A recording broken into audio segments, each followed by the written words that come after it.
Hai, perkenalkan nama saya Hiskiana dengan NIM 2210110200044 dari program studi biologi Fakultas Matematika dan Ilmu Pengetahuan Alam Universitas Samratulangi.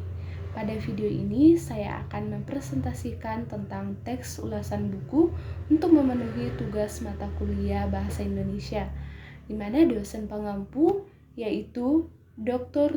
Anda Jenny Imbang, MHU. Adapun struktur teks ulasan yaitu yang pertama identitas, yang kedua orientasi, yang ketiga tafsiran, yang keempat evaluasi, dan yang kelima rangkuman. Kita masuk ke bagian struktur yang pertama yaitu identitas buku. Buku yang saya pilih untuk diulas yaitu judulnya Morfologi Tumbuhan. Penulis Profesor Insinyur Gembong Citro Soepomo. Penerbit yaitu Gajah Mada University Press. Tahun terbit yaitu tahun 2007. Tempat terbit Yogyakarta. Hak cipta ada pada penerbit yaitu Gajah Mada University Press dengan nomor ISBN 979420241X. Jumlah halaman yaitu 268 halaman. Bahasa yang digunakan yaitu bahasa Indonesia dan warna sampulnya yaitu hijau. Bagian kedua yaitu orientasi. Buku ini ditulis oleh Profesor Insinyur Gembong Citro Soepomo, lahir di Boyolali, Jawa Tengah pada tanggal 24 November tahun 1923. Adalah guru besar dalam taksonomi tumbuhan pada Fakultas Biologi Universitas Gajah Mada. Gelar sarjana diperolehnya dari Fakultas Pertanian Universitas Gajah Mada pada tahun 1954, dan sejak itu ia mengabdikan diri pada alma maternya. Sebelumnya pada tahun 1945 sampai tahun 1946 pernah menjadi guru sekolah menengah pertanian atas di Malang. Penulis telah membantu mertuanya yaitu R. Sodo Adi Sewoyo menulis buku tentang ilmu tumbuh-tumbuhan berbiji susunan luar pada tahun 1953. Kemudian, karena desakan dari teman-teman yang mengajar ilmu tumbuhan, penulis merasa terjepit dan berjanji untuk menyiapkannya buku baru dengan judul Morfologi Tumbuhan. Buku Morfologi Tumbuhan karya Profesor Insinyur Gembong Citro Soepomo membahas tentang morfologi tumbuhan dan memberi tuntunan dalam mendeskripsi tumbuh-tumbuhan. Buku ini terutama ditujukan untuk para mahasiswa yang harus menguasai bidang morfologi tumbuhan sebagai bekal dalam mempelajari taksonomi. Buku ini juga dapat digunakan oleh pelajar-pelajar sekolah menengah yang dalam kurikulumnya tersedia waktu yang cukup banyak untuk pelajaran ilmu tumbuhan. Buku ini dibuat di latar belakangi oleh banyaknya kebutuhan ilmu yang harusnya dipelajari oleh ahli biologi, meskipun hanya ditujukan untuk seorang pemula.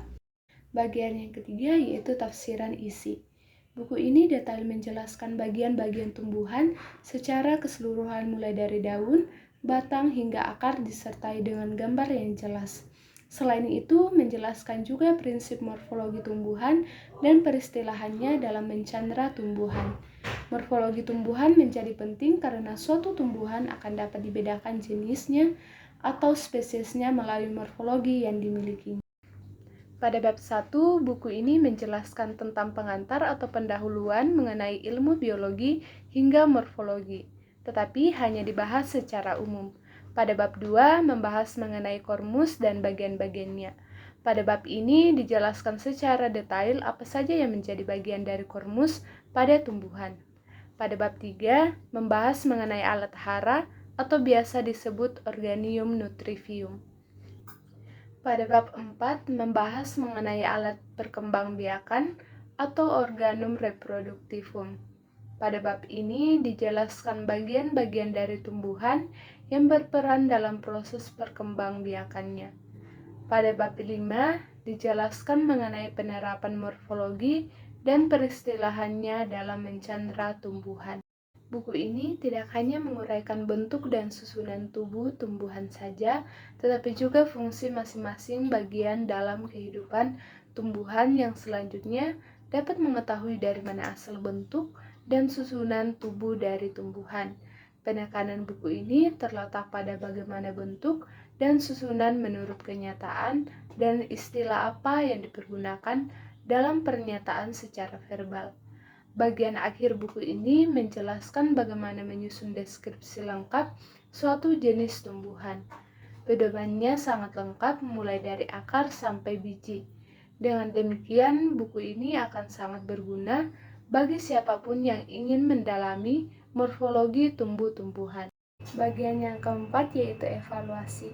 Bagian akhir buku ini menjelaskan bagaimana menyusun deskripsi lengkap suatu jenis tumbuhan. Pedomannya sangat lengkap, mulai dari akar sampai biji. Buku ini akan sangat berguna bagi siapapun yang ingin mendalami morfologi tumbuh-tumbuhan. Isinya mudah dimengerti, bahasanya sederhana, dan gambarnya jelas. Adapun kekurangan pada buku ini, yaitu pada penataan paragraf yang kurang rapi, penjelasan yang membingungkan pembaca, pemilihan kata yang kurang tepat, dan tidak semua yang dijelaskan dalam buku ini mudah dimengerti. Bagian yang kelima yaitu rangkuman. Buku ini akan sangat berguna bagi siapapun yang ingin mendalami morfologi tumbuh-tumbuhan, karena isinya mudah dipahami, bahasanya sederhana, dan gambarnya jelas. Buku ini memiliki kekurangan, namun berdasarkan semboyan bahwa tiada gading yang tiada retak, dan daripada tidak ada pegangan yang sama sekali, buku ini dapat menjadi pegangan bagi mereka yang memerlukan pengetahuan morfologi tumbuhan. Buku ini dapat dimanfaatkan untuk semua kalangan, tidak hanya lingkup pelajar, namun bagi semua kalangan yang ingin memahami morfologi tumbuhan, dan materinya mudah dipahami. Buku ini tidak mempunyai tujuan komersial, tetapi terutama ditujukan untuk mereka yang memerlukan pengetahuan morfologi tumbuhan. Demikianlah video presentasi dari saya ucapkan terima kasih.